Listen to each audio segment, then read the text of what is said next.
Hello Minecrafters, and welcome to episode 51 of our Direwolf 20 Let's Play series. If you tuned in to last episode, at the end of it I did say something about some frames per second issues and some things like that, so this is going to be kind of a test situation. So basically what I'm doing is I'm recording this one with different recording software. I normally use, what is it? DxTory for recording. And so this episode I'm actually recording with the Open Broadcast software. And I'm actually doing it while streaming on Twitch. So I figured give it a try, see how it does.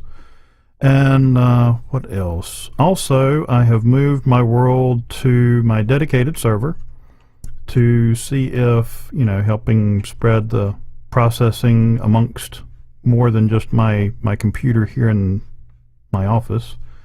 See if that helps any. So we'll give it a go, see how this episode does, and let me know, good, bad, indifferent, as compared, this video to some of the other videos that I've put out. I'll try and keep all the other settings and things like that the same. But like I said, just let me know as far as the visual quality, audible quality, anything like that. Let me know, if you see any difference, if you notice anything different, if it doesn't look any different at all. Like I said, just post it up in the comments down below. However, let's get on with it. So one of the things I did want to start doing is moving some of our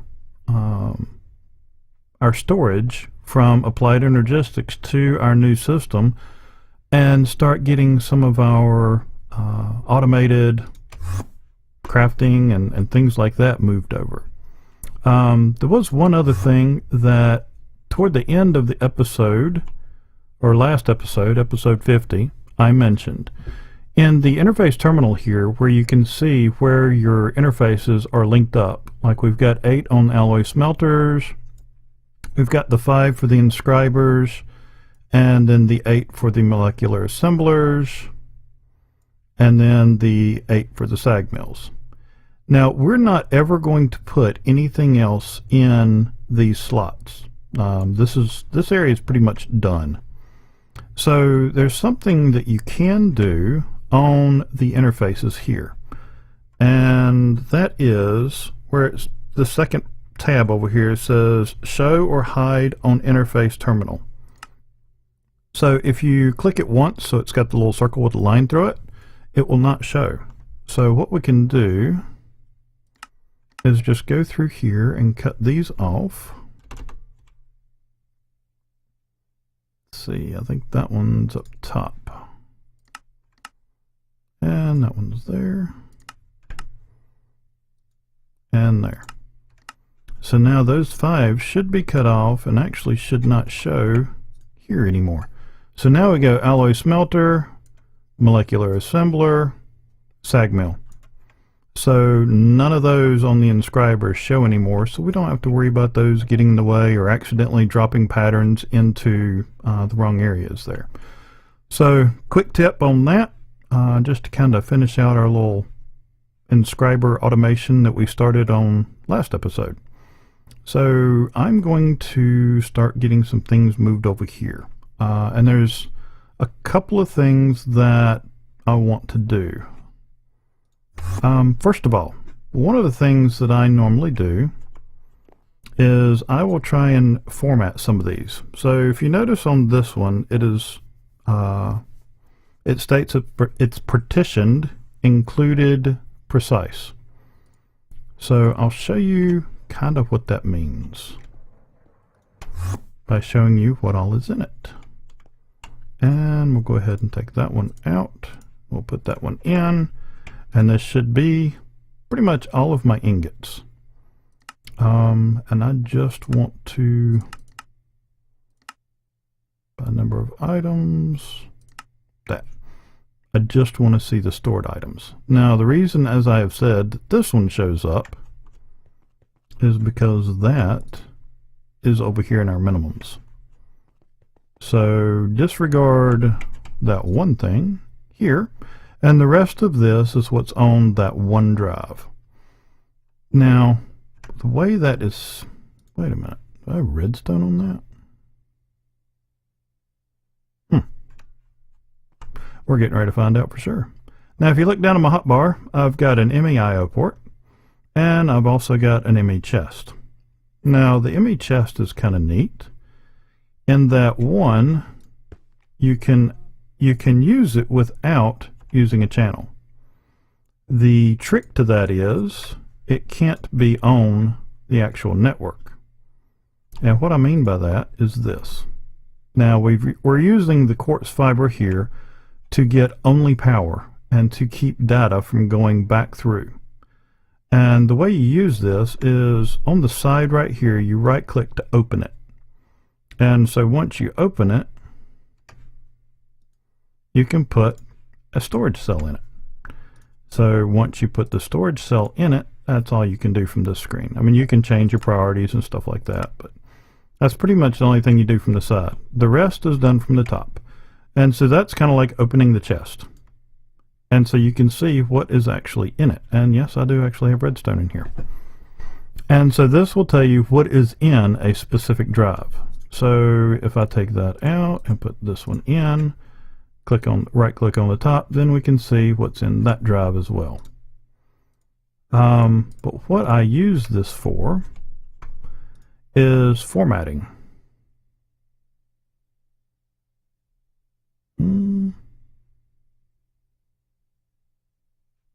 Okay, maybe it's not. Which is the one that I use for formatting? I know it's not that one.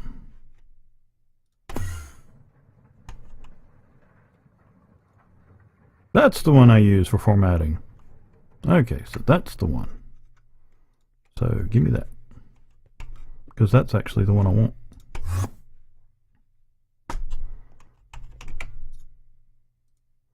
The derps are real, folks. Okay, cell workbench.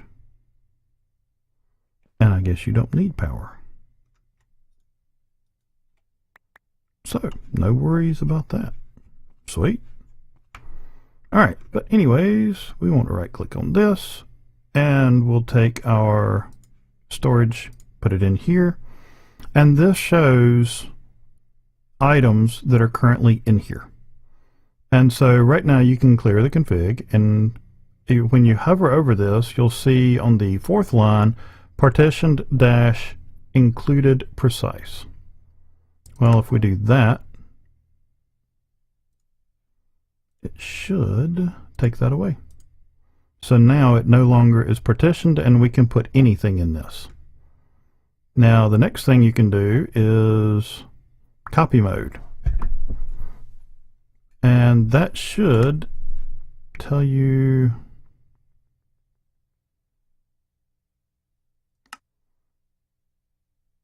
oh, that's the one I want. Copy mode. Okay, this is the one I want. What this does is it will partition this drive based on everything that is currently in it. So we click this, everything comes up. And so now this drive will only accept these items.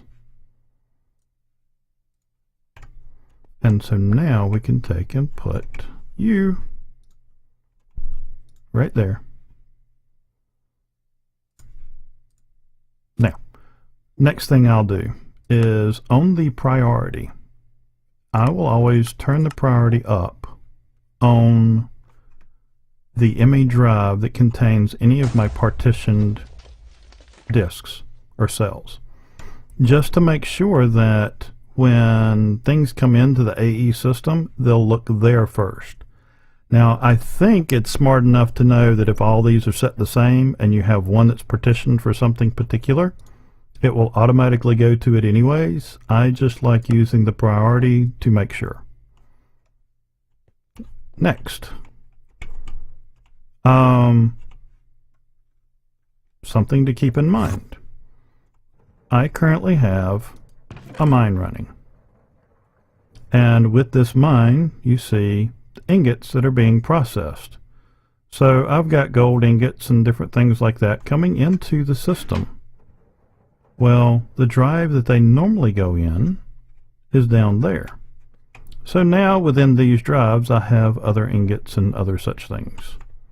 So I've already kind of messed up my system.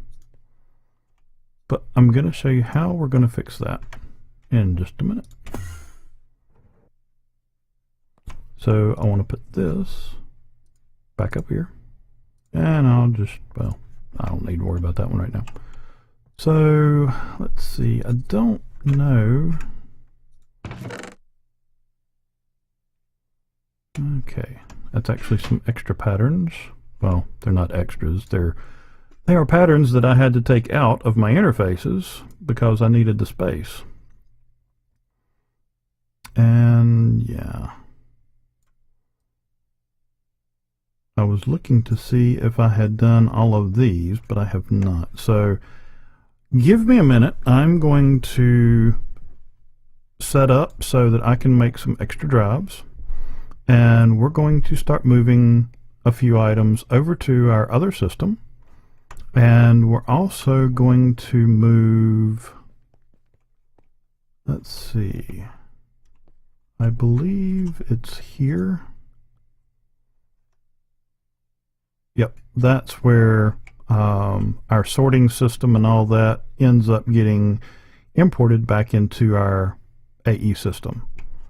And so what I'll do is probably swap that out for a ender chest and put the other ender chest down there on the other end. And so we'll actually, here shortly, we will start moving all of our incoming items to our new AE system. So give me just a minute. I'll be right back.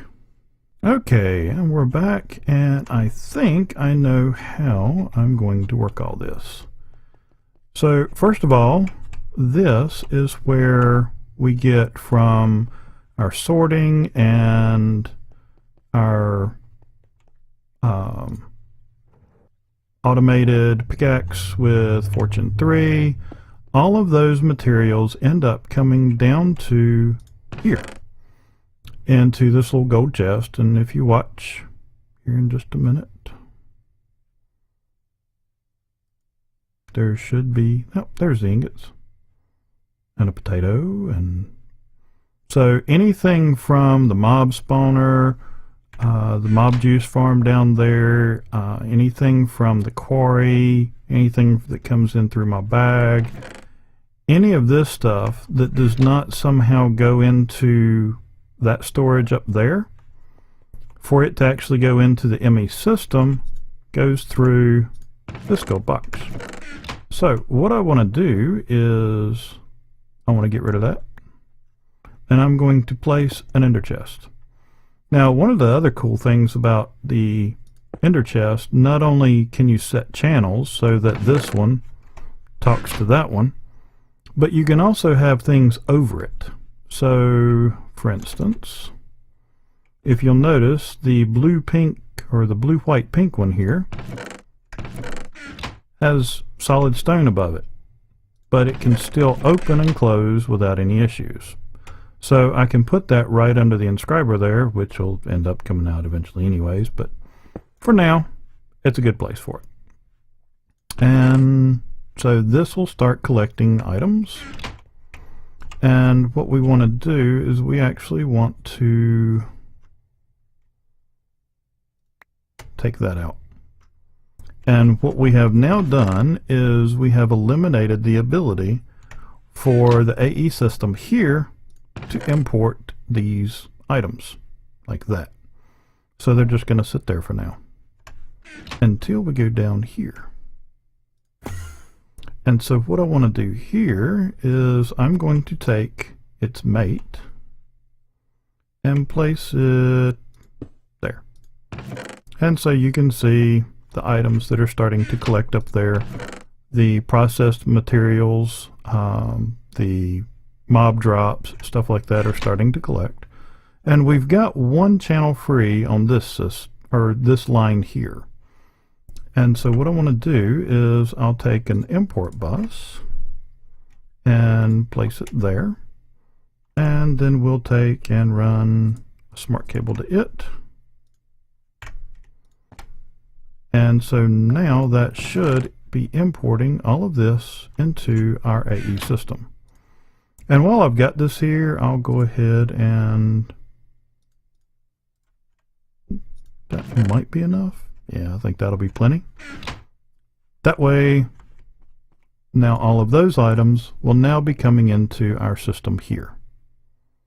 And I thought I had a thing for arrows already, but apparently not. So now you can see what is actually coming in real time with our quarry and our mob farm. So, you know, string from the spiders, arrows from... Oh yeah, I'm gonna need to do something about this, because I get a bunch of these. And I've been outputting them into this. And as you can see, there's a whole bunch. Alright, so I'll have to account for that here shortly.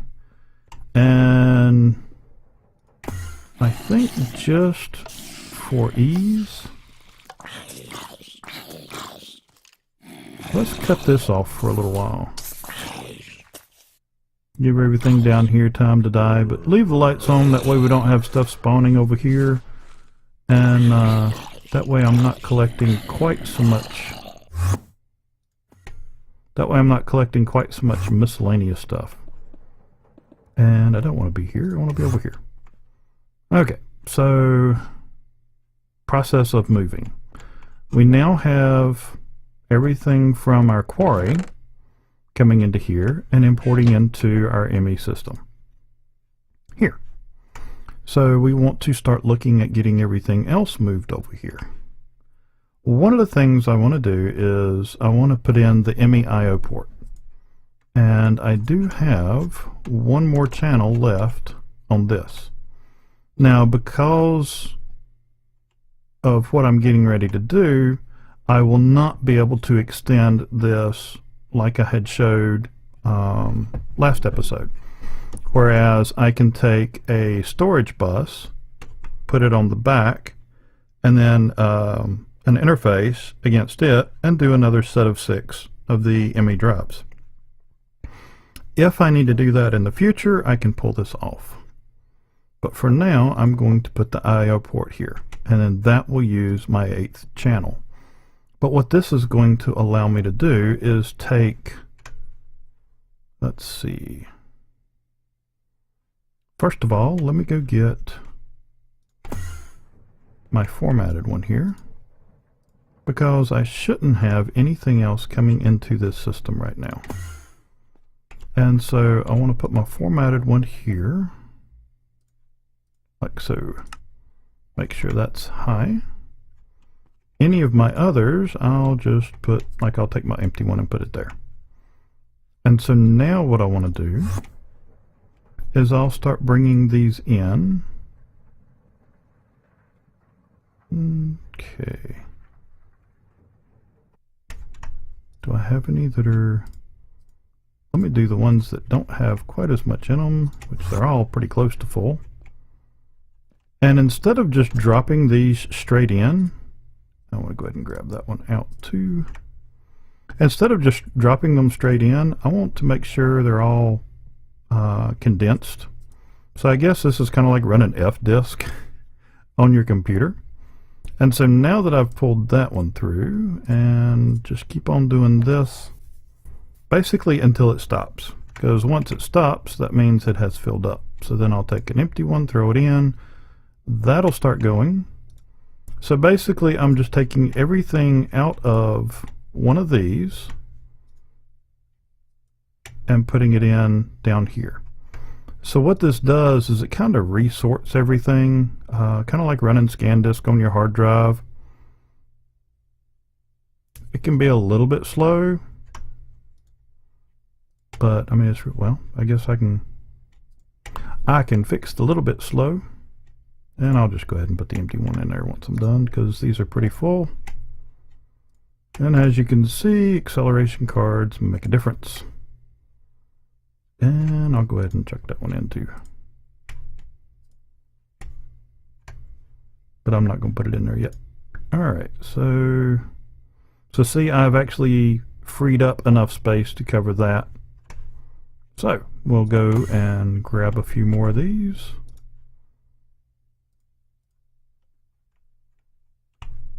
Okay, sort my pack. Make a little bit more room. Put you there. Put you there. Okay. None of these others are formatted, so nothing else, none of the others are going to matter. And so then we'll just continue to put these in until we run out of space. And I'm going to do my 64s first. Or not, because I just ran out of room. So I'll put a 16 down here. That let the 64 go through. So then I'll put my 64 there, and my other 64.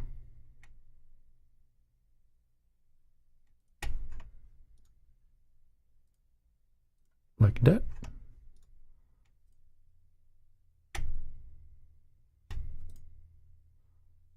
And as long as you've got enough empty space, you can keep doing this.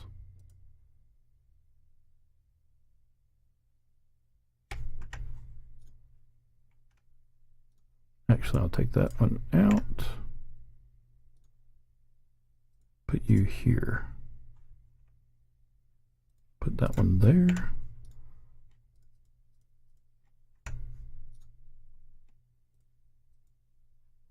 And actually, I think what I'll do, since these are 16s,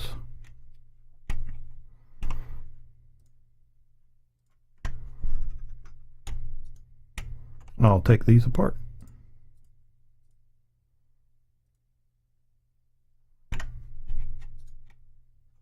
And we'll do a little recycling.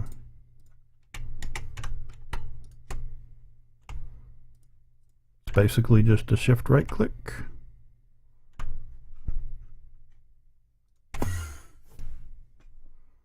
Well, actually, I don't know if I've gone over that or not.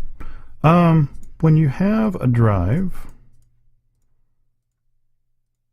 like this,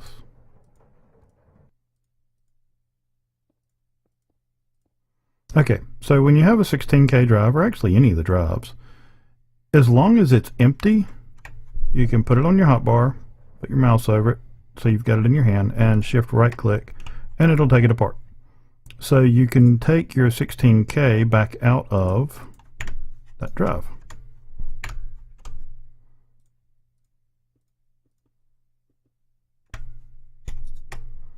Just like that. And so then what I can do is pull up the pattern for that. Do I not have any of this stuff? I guess not. Close to, well, I guess not. All of it's down there now. Duh.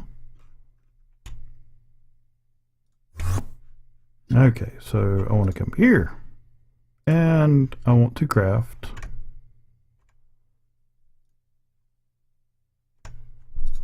and this is not a crafting terminal. That's not a crafting terminal. However, that is a crafting terminal.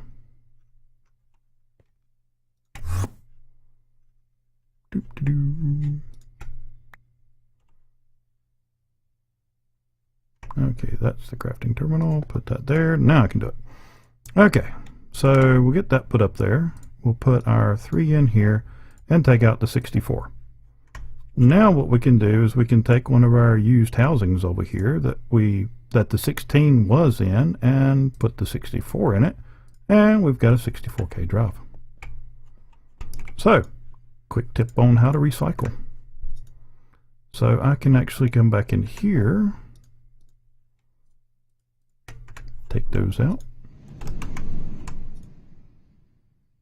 and well, that one was empty anyways. I can't quite do that.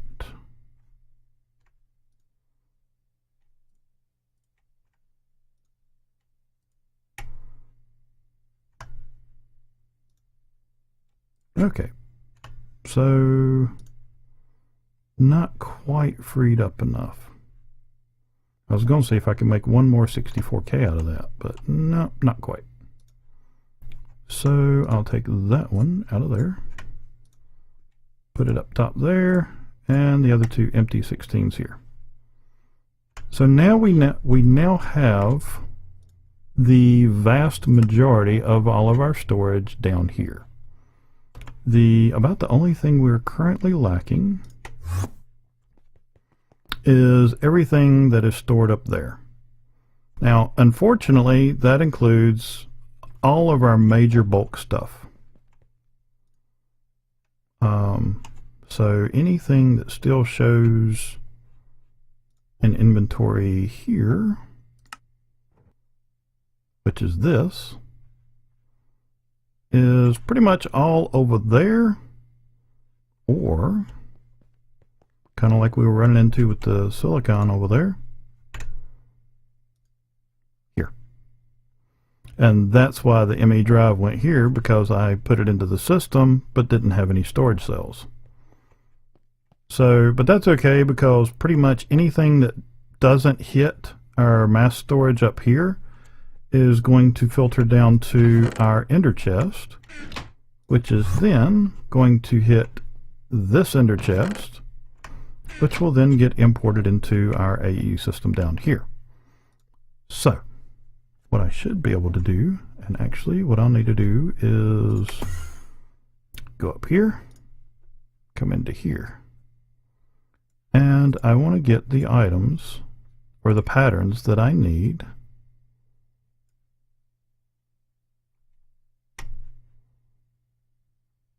Yep, that's my 64K storage, and that.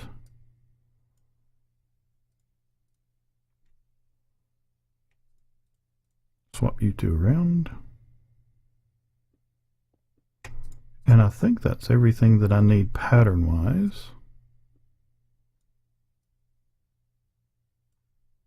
We shall see. And we'll start placing those. Yeah, we'll just put them all right here. Why not? And let's see, that don't need that. But one thing I do want to do is put in some acceleration cards over here. And this is a little expensive. Especially putting 5 in each of these. But it should greatly increase or greatly decrease the time it takes, greatly increase the speed at which these will craft. And so I'll go ahead, since I've got acceleration cards in all of these, or all 5 of my molecular assemblers here, I will fill my ME interfaces over here before I go over to this one, unless I find the time to craft up the accelerators for over there. So let's see what I missed, because I want to put in a 64K and see what you're missing to craft one. Okay, now that is something that I need to automate, because I don't have that automated yet. Or that, and oh, I know what that is, because that is actually a pattern.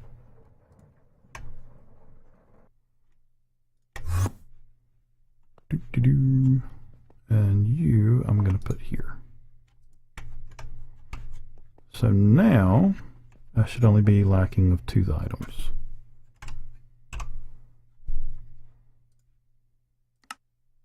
Yep, because see, now it knows how to turn the redstone, or turn the block of redstone into regular redstone. So all we're missing is quartz glass and pure Certus quartz. And I think I'm actually going to end the episode here. Next episode, we'll work on probably getting some more drives up in here. We'll also work on some more of our auto crafting. We'll actually work on making the items needed for this. So we'll work on auto crafting for the quartz glass and probably get something together for all of our pure certus and what is it, pure fluix. Yeah, we'll set up for our pure certus quartz, pure fluix, and I don't know of anything that absolutely needs that, because I think all of those will use pretty much any of the quartz. I don't know. We'll see. I didn't want to hit that link. F5, not F6. Okay, but that should wrap up this episode. Hopefully I didn't ramble on too much. And like I said, take a look at the video, compare it to previous videos, and let me know how the sound is, how the video looks, and all that. And, you know, we'll kind of see how OBS stacks up as far as recording against the other software I was using. I didn't really seem to have any issues with lag. FPS is staying up fairly decent. Well, I can go straight up with this. And I know one thing was mentioned about my mob spawner over here, but I've also got all of the witches down there. And like right now I'm running about 99, 70 to 90, somewhere around there. So it seems to be a little bit better. We'll see. But anyways, like I said, let me know how this video, the quality of the video, the sound and all that stuff compares to the others, and I'll take a look at them as well. But anyways, that's it. If you liked the video and it helped you out, please help me out and click like down below. Don't forget to comment down below as well. And if you'd like to be notified when our next video is getting posted up, make sure to subscribe. Also, I am going to try and do some more stuff on Twitch so far as live streaming. Like I said, the entire recording of this video was also broadcast live on Twitch while I was doing it. All the setup before, the recording, and I'll probably be streaming a little bit afterwards as well. So if you want to know when I'm on Twitch, there's a link down in the comments so you can get to my Twitch account.